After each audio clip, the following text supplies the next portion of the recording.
A53 5G phone. এই ফোনটা আমাদের কাছে আসলে এটা প্রবলেম, কলিং যায় আসে না, 4G নেট চলে না ঠিকঠাক মতো। আর এটার হচ্ছে নেটওয়ার্কের যে শিল্ড উঠানো এই যে উপরে, তো এটা চেক করার জন্য ফার্স্ট আমরা কিছু স্টেপ দিছি। হ্যাঁ, স্টেপগুলো একটু দেখানো দিকে ঘুরে ভাই, ওই যে প্রথম যে স্টেপগুলো। হ্যাঁ, এদিকে না। তো ফার্স্ট হচ্ছে IMI বেসবেন্ড আমরা চেক করব। এটা যেহেতু সিম আছে এবং এটা আমাদের কি আসতেছে, নেটওয়ার্কও আসতেছে, এখন হয়তো আসতেছে, কিন্তু আমাদের কোনো সময় ডিস্টার্ব ছিল। তো সেই সময় ফার্স্টের চেকটা হবে আমাদের 4241 দেখাই, তারপরে স্টেপ স্টেপ। তো ফার্স্ট চেক হবে আমাদের *#06# দিলে এখানে এই যে IMI নাম্বার ওকে আছে, ঠিক আছে, ওকে আছে। এটা আমরা দেখবো যদি নো সার্ভিস আসে, ওই যে সাইডে লেখা আছে নো সার্ভিস। এরপরে আমরা দেখবো কি নো সার্ভিসের ক্ষেত্রে আমাদের বেসবেন্ড ওকে আছে কিনা, স্টেপ বাই স্টেপ কাজ করতে হবে। বেসবেন্ড অ্যাবাউটে যেতে হবে আমাদের, অ্যাবাউট ফোন। এরপরে আমাদের এখানে সফটওয়্যার ইনফরমেশন, এখানে আমাদের এই যে বেসবেন্ড নাম্বার ওকে আছে, কিন্তু আমার এটা তো সিম আছে এজন্য ওকে আছে, কিন্তু আপনাদের নো সার্ভিস থাকলে এটা করতে হবে। এরপরে আমাদের দেখতে হবে *#0011#, সরি *# হয়ে গেছে, *#0011# দিতে হবে। এখানে আমাদের সার্ভিস মোড চালু হয়েছে। সার্ভিস মোড চালু হওয়ার পরে আমাদের সিম অনে যাই, এখানে তারপরে স্টেপ হবে যে আপনার দেখতে হবে MIPI আর হচ্ছে IMEI ঠিক আছে কিনা। তো এখানে আমরা এখানে আসছে MIPI test success, IMEI status okay, এটা আমরা চেক দেব এখানে, ঠিক আছে। আচ্ছা, এরপরে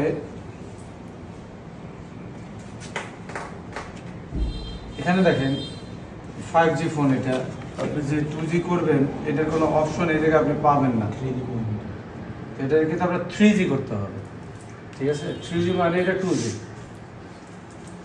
তো এখানে আপনি যদি পরের স্টেপ ছিল আমাদের সিম কানেকশন পাইছে কিনা, সিমটা পাইছে কিনা এইটা দেখা ছিল পরের স্টেপ, কারণ অনেক সময় সিম না পাইলেও নো সার্ভিস আসতে পারে। তো এই যে সিমটা আমাদের যে নাম্বার শো করতেছে, এটা কিন্তু স্টেপ বাই স্টেপ। এবারে আরেকটা সিস্টেম হচ্ছে সিম পাইলেও যে বাংলালিংকের অপারেটর নামটা আসে কিনা, নিচে টানতে দেখতে হয়, ওই যে বাংলালিংক আইছে। অনেক সময় নেটের বার দেয় কিন্তু বাংলালিংক নাই, এখানেই দেয় নো সার্ভিস না ইমার্জেন্সি, এখানেই চেকটা দিতে হয়। অনেকটা উপরে আসে, অনেকটা নিচের দিকে আসে, নিচে টান দিলে অনেকটা অফ করার পরে দেখেন, মানে এর যে স্ক্রিন অফ করলে দেখেন, ঠিক আছে। আচ্ছা, এরপরে দেখেন আমাদের এখানে মোবাইল নেটওয়ার্ক টাইপ, এখান থেকে আমরা নেটওয়ার্ক অপারেশনের জায়গায় এখান থেকে সিলেক্ট অটোমেটিক্যালি, এখানে আমরা ম্যানুয়ালি করে দেখবো যে আমাদের অপারেটর সার্ভিস পায় কিনা। যদি এটা নো সার্ভিস থাকতো তাহলে আপনি এটা দেখতে হইতো। তো এটা আমি এখানে দেখবেন যে বাংলালিংক পাবে, গ্রামীণ ফোন পাবে, বিভিন্ন অপারেটর সার্ভিসগুলো এখানে দেখাবে। এই যে আছে এয়ারটেল, বাংলালিংক, গ্রামীণ ফোন। তাহলে যদি এটা আসে এর মানে কি তাও আমি আপনাদের বলছি। এখন আমরা এখান থেকে আবার যাব, যাইয়া এখানে দেখেন লেখা আছে অ্যালাউ 2G সার্ভিস। যদি আমি এই 2G সার্ভিসটা অফ করে দেই তাহলে এই ফোনে আর কল ঢুকবে না। কি হবে না? কল ঢুকবে না, বাট ইন্টারনেট চলবে। আপনি এই নাম্বারে কল দেবেন, কি হবে না? কল ঢুকবে না, কিন্তু ইন্টারনেট চলবে। তাহলে 2G অ্যালাউ থাকতে হবে। এরপর দেখেন এখানে আমাদের 5G প্রিপেড, LTE প্রিপেড আর আছে 3G প্রিপেড। মূলত এখানে 2G কোনো অপশন আমরা পাচ্ছি না। তো মূলত এটা 2G আছে, 3G এই যে দিয়ে দেন, এখানে লেখা চলে আসবে। আপনারা উপরে খেয়াল করবেন, কালকে শিখাইছি না যে অবশ্যই ডাটা কানেকশন অন রাখতে হবে। তো এটা হচ্ছে এই 3G করে আপনারা চেক দেবেন, যদি 3G তে 4G করার প্রয়োজন হয়। 5G তো আমাদের এদিকে নাই, কিন্তু 5G ফোন ঢুকছে, ওই দেখেন চলে আসছে। জি, ঠিক আছে।